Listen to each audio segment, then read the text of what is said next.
Hello to all of my journalers, planners, travelers, and everyone else in between. This video is for people who are curious about how they'll be able to maintain themselves while living overseas.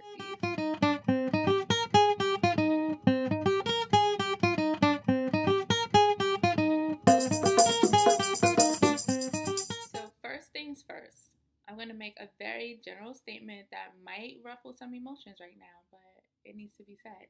If you go to South Korea to teach, and when it's time for you to leave, you leave with your financial situation in shambles, that is completely your fault. You can't budget, you don't know how to prioritize, you cannot blame Korea for not paying you enough. Now, with that said, I'm going to give you some tips that really helped me kind of manage my money and save my money so that when it was time for me to come back, I really wasn't hurting like that. Before I get into the tips, I just want you to keep in mind that these tips are coming from my experience of when I used to work in South Korea off of an epic contract. Now, this was back in 2014, 2015. So then you were making about 2 G's, like a bit more than 2 G's, but let's just say $2,000 a month. Okay. So with that said, tip number one is have more than one bank account. You want to have at least two bank accounts. Two bank accounts, I would say, is ideal. You never want to have all your money lumped up together, especially if you're not good with managing funds anyway, because then you'll just see one lump sum of money and think, oh, okay, I have money to spend, when really that's not the truth. So you want to have two different bank accounts. To get these different bank accounts, your school's going to set you up with one bank account. Now you could go on your own, which is what I did. So my school didn't know anything about this other bank account I had. Go on your own and then set up this other bank account. And I mean, it's not that difficult to do. You can kind of figure it out yourself. Just, some research online, or just have an English speaker on the phone and you go there and they'll set you up another bank account. But you want to have two bank accounts because one of the bank accounts is going to be for your savings. So you're just literally stashing money to send home. So this money that you're going to be sending is going to be paying for your loans, whatever bills, credit card bills you have back home, or just literally just stashing money. That's what that is for.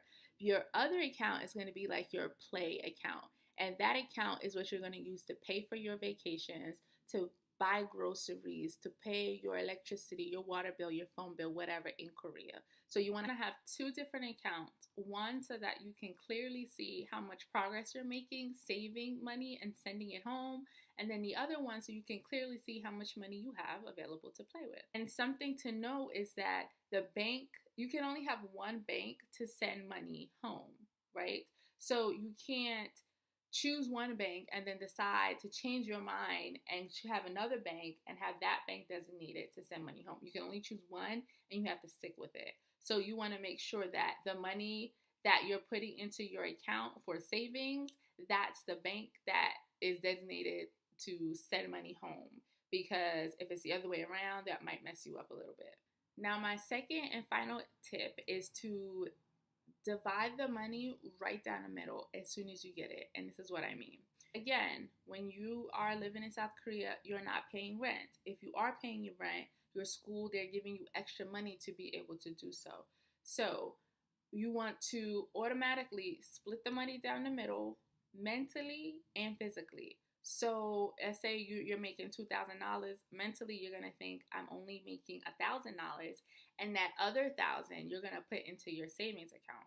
See, normally what I would do is I would automatically first take off money for rent. I would deduct money for food, for utilities, for all of these things. But because you're in South Korea, you don't really have to do that because things are pretty cheap. So you get to work in reverse. You get to save, and then you get to pay your necessities, and then you get to have your play money to kind of have fun with. Now, let's just say, considering you're making $2,000 a month, you figure you're there for a year minimum.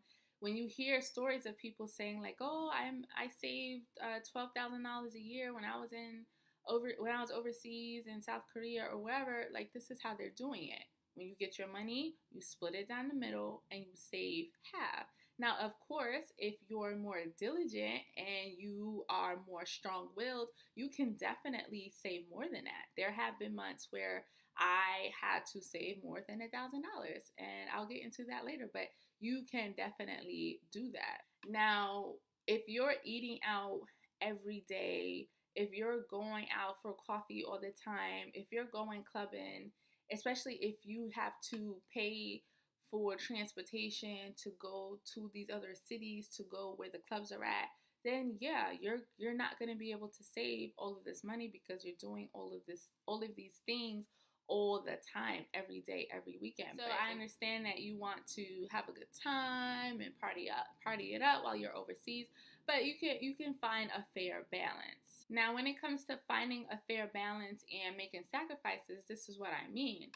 There was a time where I needed to go home for vacation. And, you know, with the way these schools work, sometimes they don't give you enough time, obviously, in advance. Everything is last minute. So I only had a month in advance to know, okay, you have vacation time on this day. So that, of course, meant that my plane ticket was super expensive. So even though I had the money in my savings account, that was not for vacations.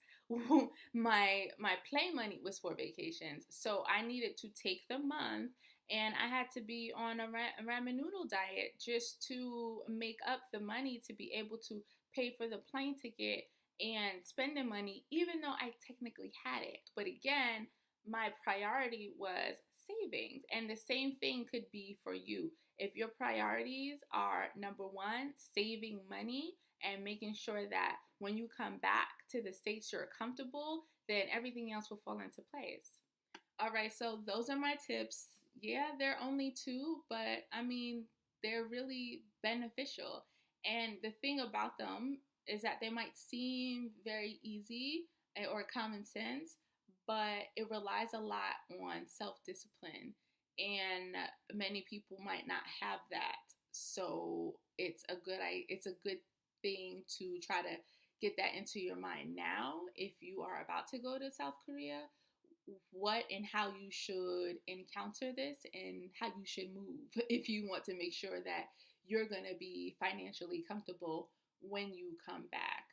Now, of course, planning things out the way that you're doing by saving money the way that you are, paired with your living situation when you go back, helps greatly.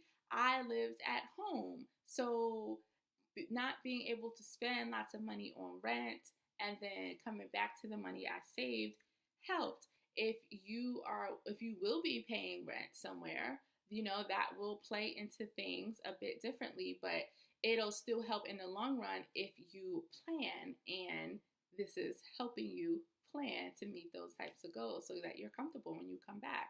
So if you have been overseas and if you have any other tips that you'd like to leave, please leave that in the comment section below. I'm sure other people would like to read it. If you are curious about maybe things I have not touched on, you can leave those questions below. I'll get to it. And if I don't know the answer, I'm sure I have other outlets and they know the answer. Thank you so much for watching this video. If you like it, please like, and if you find that it could be beneficial to someone else, please share it. Please make sure that you stay tuned. I have a lot of interesting things planned in the very near future, so stay tuned. Thank you so much for watching. Bye.